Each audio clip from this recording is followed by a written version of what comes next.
لو كنت أعلم الغيب لاستكثرت من الخير وما مسني السوء إن أنا إلا نذير وبشير لقوم يؤمنون اللهم صل على سيدنا ومولانا محمد وعلى آل سيدنا ومولانا محمد وبارك وسلم ثم صل علیہ۔ سورہ اعراف آیت نمبر 188 آپ کے سامنے تلاوت کی ہے۔ اس آیت میں بھی اللہ تعالیٰ نے عقیدے کے بارے میں چند باتیں بیان فرمائی ہیں۔ یاد رکھو، مسلمان کا عقیدہ اگر لچک والا ہوگا تو اس کے اعمال بھی لچک والے ہوں گے۔ ہم دنیا کے باقی سارے کاموں میں لچک برداشت کرنے کے لیے تیار نہیں ہیں۔ ایک عقیدے کا مسئلہ ایسا ہے جس میں ہر آدمی کہتا ہے کچھ گزارا کرو، کہتے ہیں دوسرے کو برداشت کرو، دوسرے کی بات بھی سن لو۔ یاد رکھو، اگر عقیدے کے مسئلے میں کمزوری ہوگی تو باقی سارے مسائل میں کمزوری ہو۔ اللہ تعالیٰ نے مشرکین کے ایک غلط عقیدے کے لیے ان آیات کو نازل کیا ہے۔ وہ غلط عقیدہ اس دور میں شاید تھوڑا ہو، آج اس سے کئی گنا زیادہ ہے۔ اس سارے عقیدے کا خلاصہ یہ نفع کا، نقصان کا مالک خالصتاً اللہ کی ذات ہے۔ نفع کی اور نقصان کی مالک خالصتاً اللہ کی ذات ہے۔ مشرک صرف بت کو سمجھتا تھا کہ یہ نفع دیتا ہے، یہ نقصان دیتا ہے، لیکن آج کے مسلمان نے کئی بت پالے ہوئے ہیں۔ ذرا سا اس کا کاروبار معمول سے ہٹا تو یہ کہتا ہے بس چا سا کڑی دی، بس کسی نے میرے اوپر کچھ کر لیا ہے، سر میں درد ہوا، دوائی لینے سے مستقل آرام نہیں ہوا، کہتے ہیں جی اس کو نظر لگ گئی ہے۔ کیا ہو گئے؟ نظر لگ گئی ہے، کسی نے کچھ کیا ہوا ہے۔ پھر کیا ہوتا ہے؟ ادھر پڑھتے ہیں آمنت باللہ وملائکتہ وکتبہ ورسلہ والیوم الآخر، آگے والقدر خیرہ والقدر، اور آگے وشرہ۔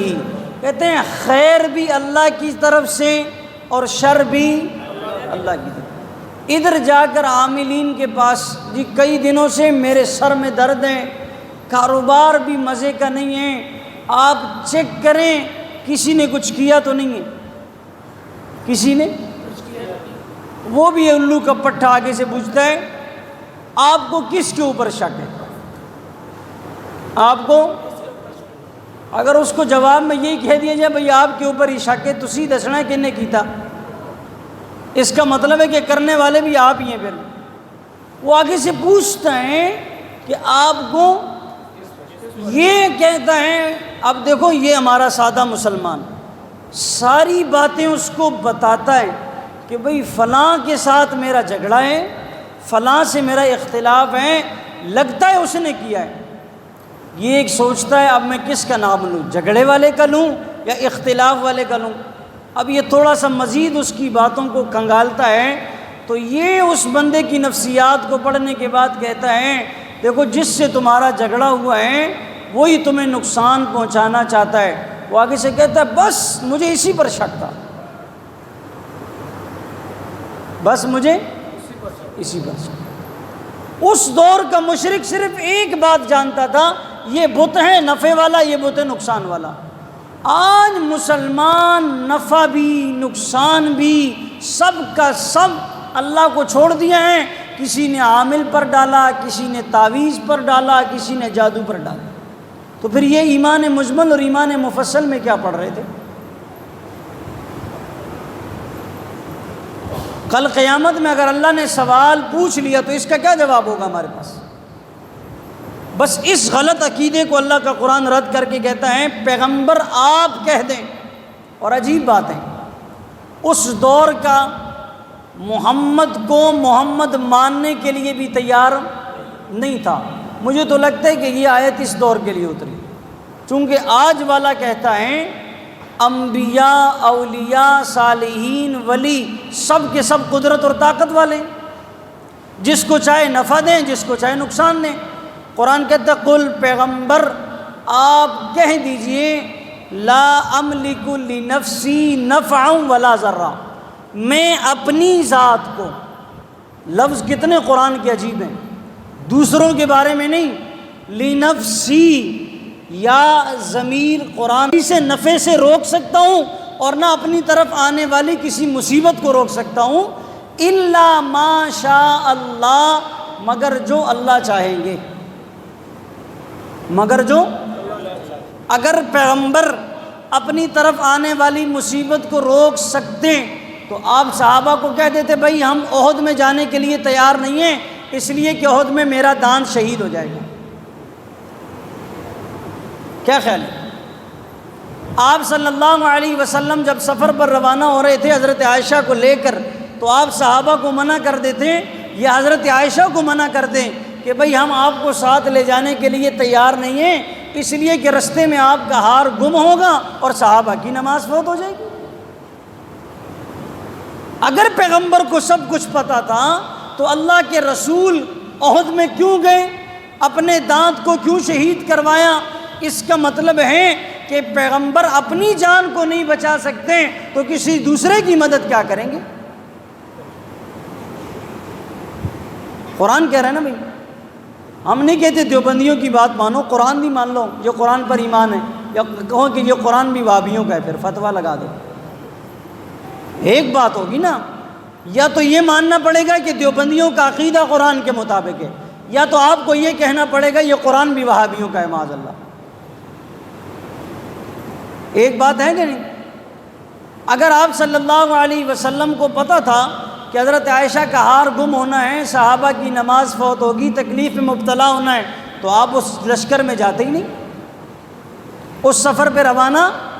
اگلا جملہ قرآن نے کتنا زبردست فرمایا، فرمایا وَلَوْ كُنْتُ أَعْلَمُ الْغَيْبِ، اگر مجھے پہلے سے ہونے والے حالات کی خبر ہوتی، پہلے سے ہونے والے حالات کی، لَاسْتَكْثَرْتُ مِنَ الْخَيْرِ، تو میں بہت سارے خیر کی باتیں اپنے لیے جمع کر دیتا، وَمَا مَسَّنِيَ السُّوءُ، اور مجھے ذرہ برابر بھی کوئی تکلیف نہ پہنچتی، مجھے ذرہ برابر بھی تکلیف نہ پہنچتی۔ اگر مجھے آنے والے حالات کا پتہ ہوتا، غیب کی باتیں معلوم ہوتی، تو میں پہلے سے اپنے لیے ساری خیر جمع کرتا اور صحابہ کو بتا دیتا بھئی یہ خیر کی باتیں اسے جمع کر لو، لہٰذا ہمیں کبھی بھی تکلیف نہ آتی۔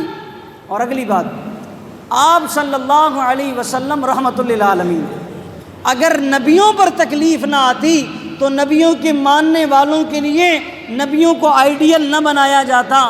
لوگ کہتے ہیں یہ ہمارے نبی، ہمارے مقتدی اور پیشوا بڑے عجیب ہیں، خود تو مزے کی زندگی گزاری اور ہمیں تکلیف میں مبتلا کر دی۔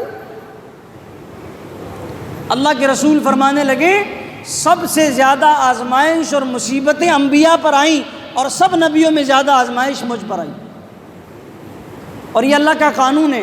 فرمایا جو مقرب بندے ہوتے ہیں سب سے زیادہ آزمائش ان پر آتی ہے، اور پھر جو ایمان میں انبیاء کے بعد صحابہ اور پھر جو ایمان میں زیادہ مقرب ہوتے ہیں ان پر سب سے زیادہ آزمائش آتی ہے۔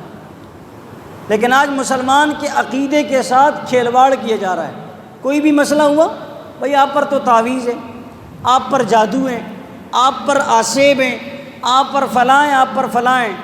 بھئی میں آپ سے ایک سوال کرتا ہوں، مرض معلوم کرنا مشکل کام ہے یا دوائی دینا مشکل کام؟ جی ابھی تک ہمیں اسی چیز کا پتہ ہی نہیں آج تک۔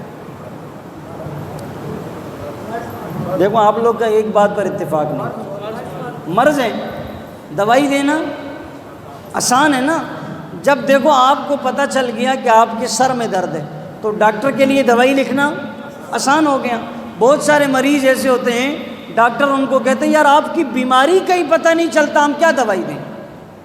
آپ کو پیٹ میں درد ہے، دل میں درد ہے، گردے میں درد ہے، پھیپھڑے میں درد ہے، آپ کی بیماری کا پتہ چلے گا تو پھر ہم دوائی لکھیں گے۔ مرض کی تشخیص کرنا یہ مشکل کام ہے۔ جب یہ پتہ چل گیا کہ بھئی اس آدمی پر جادو ہے تو پھر علاج کیوں نہیں کرتے؟ اس پر تعویذ ہیں تو اس کا علاج کیوں نہیں ہوتا؟ کہتے ہیں بہت سخت عمل کیا؟ یہ تو میں نے کم زور لگایا، اس سے زیادہ زور لگا کر آپ کو بہت سخت، شکر کرو بچ گئے، شکر کرو بچ گئے۔ ہمارے پاس جو آنا تھا آپ بچ گئے، اس لیے کہ ہمارے پاس جو آنا تھا، ہماری بھی تو دکان کس لیے لگی ہوئی ہے؟ اگر آپ نہ آتے تو پھر ہم نہ بچتے۔ آپ بچ گئے کہ ہمارے پاس آ گئے، اور ہم بچ گئے کہ آپ تشریف لے آئیں، اب آپ کا مسئلہ حل ہو جائے گا۔ اب یہ دیکھو بیچارہ پریشان حال گیا، ایک بکرا لگے گا، بس ایک بکرا، اتنی عطر لگے گی، اتنا خوشبو لگے گی، اتنا فلاں لگے گا، اتنا فلاں۔ اس نے کہا اس بچنے سے بہتر تھا میں آگے ہی چلا جاتا۔ جب یہ کچھ کر کے بچنا تھا تو اس سے بہتر تھا کہ میں آگے چلا جاتا۔ اب ہمارا مسلمان کتنا سادہ ہے، مسجد چھوڑی، مصلی چھوڑا، دعائیں چھوڑی، اللہ سے تعلق چھوڑا، بکرے کو پکڑا اور لے گیا اس بابے کے پاس، بابا جی کے پاس لے گیا، کہا جی اس کو ذبح کر دو، یہ پیسے بھی لے لو، فلاں سب کچھ ہو گیا، 30-40 ہزار روپے خرچ ہو گئے۔ بابا جی ابھی تک ہمارے کام سیدھے، اس نے کہا ہم سیدھے ہوتے تو تمہارے کام بھی سیدھے ہو جاتے، اسی جو الو دے پٹھے تھے بیٹھے، ہاں ہم جو سیدھے نہیں ہیں تو تمہارے کام بھی سیدھے۔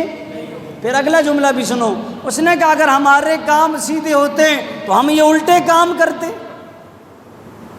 اگر ہمارے کام سیدھے ہوتے ہیں تو ہم یہ الٹے کام کرتے ہیں۔ ہم الٹے کام کرنے کے لیے بیٹھے اس لیے ہیں کہ زندگی میں ہمارا ایک کام بھی سیدھا، بس یہ خلاصہ ہے دوست، سمجھ آ رہی ہے؟ یہ میٹھے میٹھے انداز میں آپ کو سمجھا رہا ہوں، اللہ کرے کاش کہ تیرے دل میں اتر جائے میری بات۔ یہ سارے دروازے، یہ دکانیں آپ لوگوں نے چمکائی ہوئی ہیں۔ دیکھو نا آج کل باہر بورڈ لگا ہوا ہے آن لائن استخارہ سینٹر، کیا؟ آن لائن استخارہ سینٹر۔ اس جملے میں بھی شرک ہے، کیا استخارہ کرنے میں بھی اب اللہ نیٹ کا محتاج ہو گیا؟ اگر تمہارا نیٹ بند ہو گیا تو کیا پھر اللہ سے رابطہ نہیں ہوگا؟ اچھا عجیب ڈرامے بازی ہے جی، لڑکی دا نام دسوں تو ان دی ماں دا نام دسوں، باپ کا نام بتاؤ، فلاں پورے خاندان کا نام تو آپ نے پوچھ لیا، پیچھے رہ کے گیا، ہم رہ گئے نا پیچھے۔ اچھا جی یہ سب کچھ پوچھ لیا، یہ رشتہ اور رشتہ کرنے والے پوچھ رہے ہوتے ہیں کہ بھئی یہ رشتہ ہمارے لیے بہتر ہے یا ہمارے لیے بہتر نہیں۔ یہ ڈرامے بازی پتہ نہیں کہاں سے چل پڑی، اور ماشاءاللہ خواتین بھی مرد بھی لگے ہوئے ہیں، 1000 روپے فیس ہے جی استخارہ کرنے کی۔ او بھائی رشتہ ہونے کے بعد آپ کی بچی کو چھتر پڑیں یا آپ کے پتر کو چھتر پڑیں، اس کو کیا لینا دینا ہے؟ اس نے تو 1000 لیا اور جیب میں ڈال دیا، بس اللہ اللہ خیر صلی۔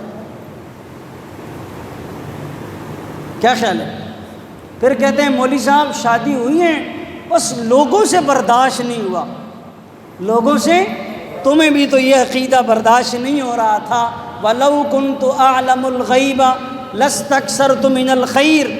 اللہ کا قرآن کہتا ہے نبیوں کے پاس غیب کا علم تو اے بابے کتوں کٹ کے لے آئے نے، پیو انہاں دا غیب جاندا سی، ان کو کیسے پتہ چلا کہ آپ پر جادو؟ اللہ اللہ، قرآن کی آخری 2 سورتیں اتری، پیغمبر علیہ السلام 10 دن بیمار رہے، اللہ کا قرآن اترا، اے پیغمبر قل بتائیے ان کو اعوذ برب الفلق من شر ما خلق ومن شر غاسق اذا وقب ومن شر النفاثات في العقد ومن شر حاسد اذا حسد قل اعوذ برب الناس ملک الناس الہ الناس من شر الوسواس الخناس الذي يوسوس في صدور الناس من الجنۃ والناس۔ 11 آیتیں جب تک نہیں اتری تھیں پیغمبر کو پتہ نہیں تھا اس کے اوپر جادو ہے، اس کو کیسے پتہ چل گیا کہ اس کے اوپر جادو ہے؟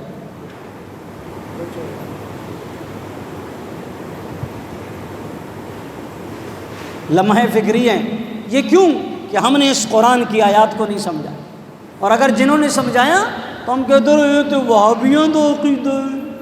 کس کا عقیدہ ہے؟ یہ قرآن کا عقیدہ ہے۔ جیسے مکے کے مشرک کو قرآن مخاطب کر رہا ہے، ایسے پاکستان کے مشرک کو بھی قرآن مخاطب کر رہا ہے۔ نفع دینے والا اللہ، نقصان دینے والا اللہ، روزی دینے والا اللہ، زندگی دینے والا اللہ، موت دینے والا اللہ، بچے دینے والا اللہ، اولاد دینے والا اللہ، کاروبار میں برکتیں دینے والا اللہ، کاروبار سے برکتیں ختم کرنے والا اللہ، ہر ایک قدرت کا، طاقت کا، اختیار کا مالک وہ خالصتاً اللہ ہے۔ بس یہ جب بات ہمیں سمجھ میں آ گئی پھر کوئی بھی کچھ نہیں کر سکتا۔ لا الہ الا اللہ جب پڑھ لیا نا، یہ لا صرف لا نہیں ہے، یہ لا تلوار کا نام ہے۔ یہ وہ تلوار ہے جس پر کبھی دندے نہیں پڑتے، یہ جتنا چلاتے جاؤ اتنا یہ دل مضبوط ہوتا جاتا ہے۔ اس لیے تو اللہ کے نبی نے فرمایا صبح ایک تسبیح پڑھو لا الہ الا اللہ، شام کو ایک تسبیح پڑھو لا الہ الا اللہ، دیکھو اپنے ایمان کی سطح کتنی بلند ہوتی ہے۔ ہم نے تو بس بچپن میں پڑھ لیا تھا لا الہ الا اللہ، بس وہ کافی ہے نا، ہم بار بار پڑھتے جائیے، آخر جتنا دے لا الہ الا اللہ بس، اور لکھتے جائیے تو لا الہ الا اللہ۔ ٹائم ہی نہیں، ٹائم نہیں۔ صحابہ کے پاس ٹائم تھا، بیچارے فارغ تھے، کام دھندہ تھا کوئی نہیں، نہ کاروبار نہ نوکری نہ منا۔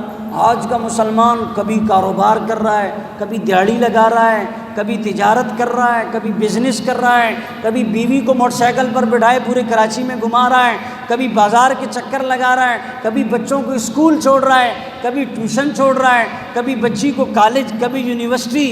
بیچارے کے اوپر اتنا بوجھ ہے، کچھ تو ترس کرو نا یار۔ آپ کہتے ہو تسبیحات پڑھو، چلو نہ پڑھو، پھر مزے کرو، پھر یہی کچھ ہو رہا جو کچھ۔ تو بھائی یہ اپنے گھر و خاتونوں کو کم از کم یہ عقیدہ سمجھاؤ، کسی نے بھی کہیں سے کچھ نہیں کیا ہوتا۔ ایک آدمی کتنا عجیب ہے، نہ نماز پڑھتا ہے، نہ قرآن کی تلاوت کرتا ہے، نہ ذکر کرتا ہے، نہ سچ بولتا ہے، نہ دھوکے سے باز آتا ہے، نہ غیبت سے باز آتا ہے، نہ جھوٹ سے باز آتا ہے، نہ غلط دیکھنے سے باز آتا ہے، نہ غلط زبانی سے باز آتا ہے، نہ غلط سننے سے باز آتا ہے، نہ غلط دوستیوں سے باز آتا ہے۔ جب ہر وقت وہ شیطان کا بھی باپ بنا ہوا ہے تو پھر اس کے اوپر اسی کا اثر ہوگا نا۔ کہتے ہیں کسی نے کچھ کر دیا، کسی نے کچھ نہیں کیا۔ یہ صبح آپ شروع ہوتے ہیں شام تک کرتے ہیں، رات کو اس کا نتیجہ مرتب ہوتا ہے، صبح وہ بیک بورڈ پر لگ جاتے ہیں۔ تو اللہ کا قرآن ہمیں یہی سمجھا رہا ہے، ہر چیز کا نفع اور نقصان کا مالک خالصتاً کون ہے؟ ان انا الا نذیر۔ اللہ کے رسول فرما رہے ہیں نہ میں نفع دیتا ہوں نہ میں نقصان دیتا ہوں۔ وہ ایک پیر صاحب نے ایک مرید کو دیکھا، اس کے پاس ماشاءاللہ بکری کا بچہ تھا، اس نے کہا یہ مجھے دے دو، اللہ تمہیں اور دے گا، اللہ تمہیں۔